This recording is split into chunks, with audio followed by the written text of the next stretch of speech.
So my first question for you is, what were you doing before Year Up? How did you hear about the program, and what made you apply? All right. Before Year Up, I was actually working full-time at a Starbucks. I had just dropped out of Skyline College, and I really had no direction with what I wanted to do. I heard about Year Up through a current intern. Me and him, we had classes at Skyline about a year before that, and he told me about it. He randomly texted me saying, "What have you been up to?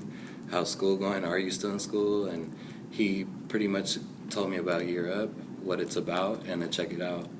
And I looked it up, saw that it is a career possibly in tech or in business somehow, and you gain those skills. And I thought it was a great opportunity, so I applied, and I'm here now. Great. Why do you want to work in tech? I want to work in tech because of the fact I do enjoy technology very much. So I love being on the internet. I love photography and film, music, and all those things have technology behind them. So it's just something that you can be very creative with. You can maybe try to invent new things, which I love. I have a million ideas in my head, and I just want to put them all out there. And that's maybe something I would want to get into. What are some of those million ideas? I do have sometimes ideas for like apps or like music. Also with film, I do get very creative, so I think about possible ideas or like different type of like screenplays, and I would just want to get into that and put that. Great. What has been your biggest growth area or challenge during L&D, and how have you overcome that? My biggest growth area during L&D, I would have to say, is procrastination.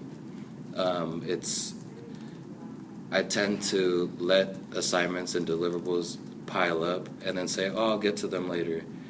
I have been doing a really good job, though, completing them, but on a short time span, and it puts a lot of stress and pressure on myself.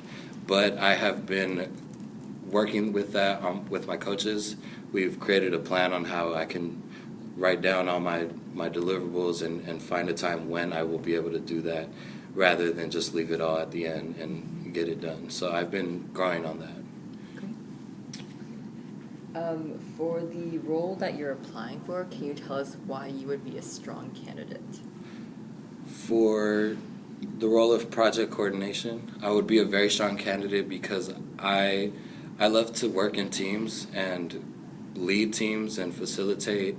I love collaborating with people and sharing my ideas and possible strategies that we can do to get things done. And I feel like that would be just a great fit for like any team, as well as I'm very like team oriented and outgoing, so I love coming into the workplace every day and just bringing my good energy and passing that out to everybody.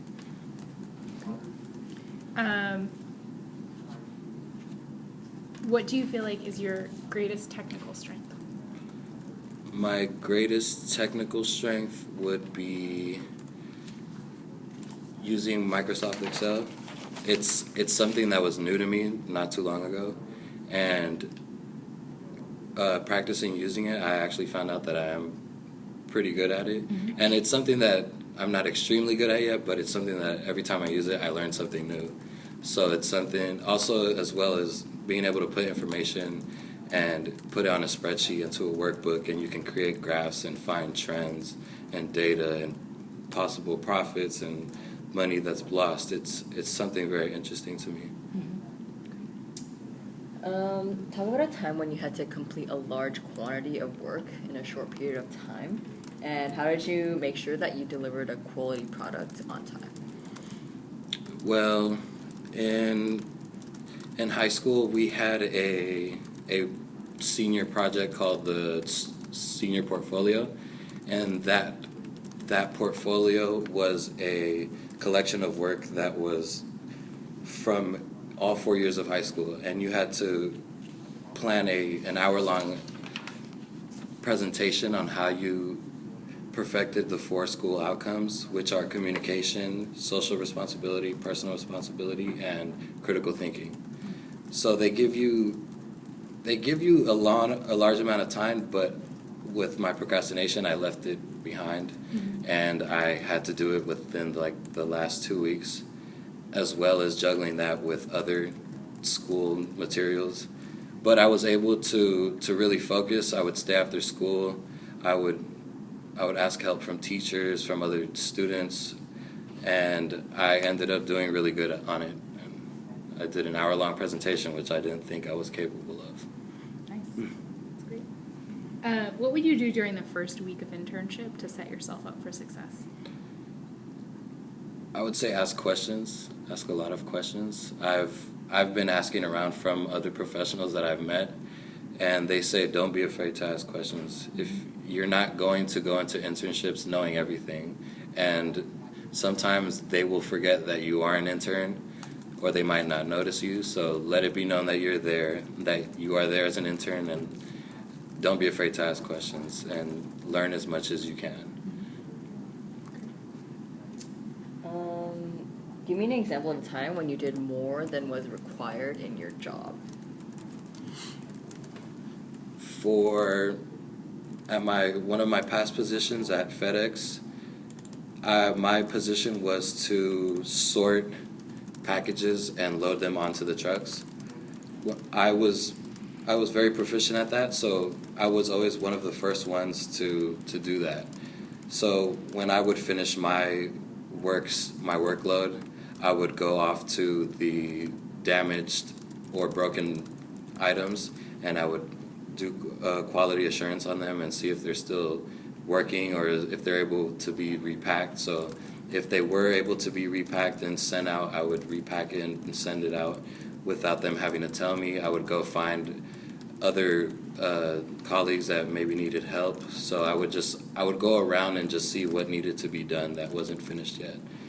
Because if we didn't finish, we finished when everything was done. So nobody could leave until everything was done. So if someone finished early, you would have to go and help the rest. So Europe is a very structured environment, with trainings and a schedule. You're about to move on to an internship where there's far less structure and a lot more downtime. What is your plan to ensure that you're successful in that environment? I would say I would probably look for a tool that would help me maybe schedule my days, and I would figure out like schedules and maybe like a task list, what tasks needed to be done for the day, and maybe list them in priority, which ones needed to be done first or which ones would take more time to do. So maybe just that, look for something that will help me schedule and write down my days rather than just going in and not knowing what to do or saying what am I going to do today. Have you ever had an experience where you failed the first time and then you succeeded at a later time, and what was the difference between those attempts? Can you repeat the question? Yeah. Has there been a time where you failed the first time and then you succeeded when you tried again a later time, and what was the difference between those tries?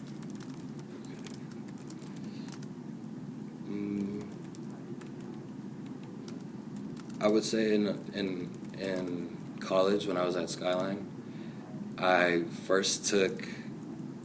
was in my math class, and I went in pretty good, and when the course started getting tough, I would just give up on myself, and I was no longer interested in learning more. I would stop coming to class, and I was failing all the tests because I didn't want to learn anymore.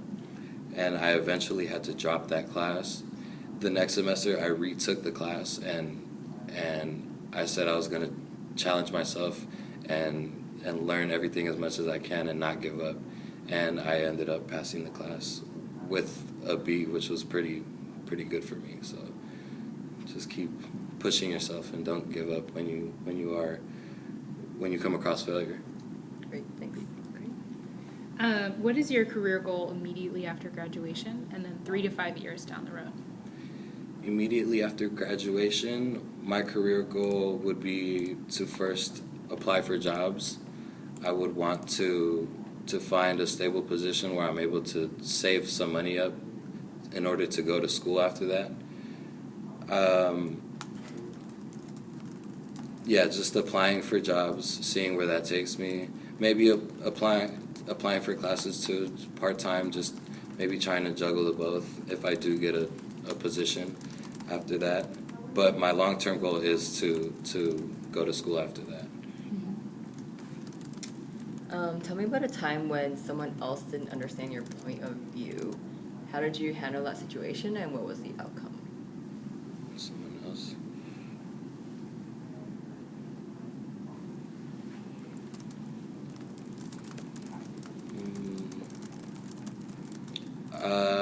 At my current position at Starbucks, we always have some differences with how the way things should be done. So with me and maybe another partner, one time we had a I wouldn't say confrontation, but we were kind of going back and forth on how certain things should be cleaned. So it was just mainly we were just going back and forth saying no, I'm right, and that person was saying they were right, and it was just we weren't being productive and getting any work done. So instead of that, I just asked me and that person. We just went up to a supervisor and the manager, and we just said, look, this is what's going on. They have this opinion, I have this opinion. We don't know who's right. So they told us what was the correct way, and after that we just accepted it and went on from there.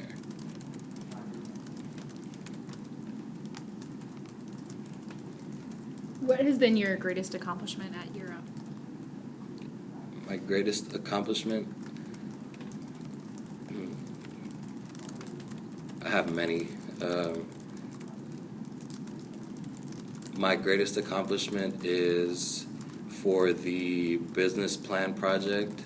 We had to come into a group and think of an idea for a possible application for something in technology and create a business plan, a presentation, and pitch the product. And in my group, I thought of the idea. It was an app that would pretty much a surveillance camera service with drones. You would call a drone on the app, and the drone would cover your area. And the point of it was to decrease police brutality rates. So I pitched the idea to my group, and they loved it. They were like, let's go with Luis's idea. And we had the business plan, and we presented it. And at the end, my idea won. So I felt really proud of myself there. We'll do one last question. Okay. Share one career goal that you've set for yourself, and what were the steps or actions that you took to reach that goal? One career goal that I set for myself is just to gain so many skills that I thought I could never attain. I've already learned a lot of skills that I thought I couldn't do coming into Europe. I've learned how to code. I've learned how to make a website. I've learned how to make more unique PowerPoint presentations. I can troubleshoot in IT. I know what networking is. I know how the internet works now. So just to continue gaining those skills and to better off my career. It's something that I never thought I would be doing, and it's a step in the right direction for me. Great. Okay, so I'm going to turn off the camera.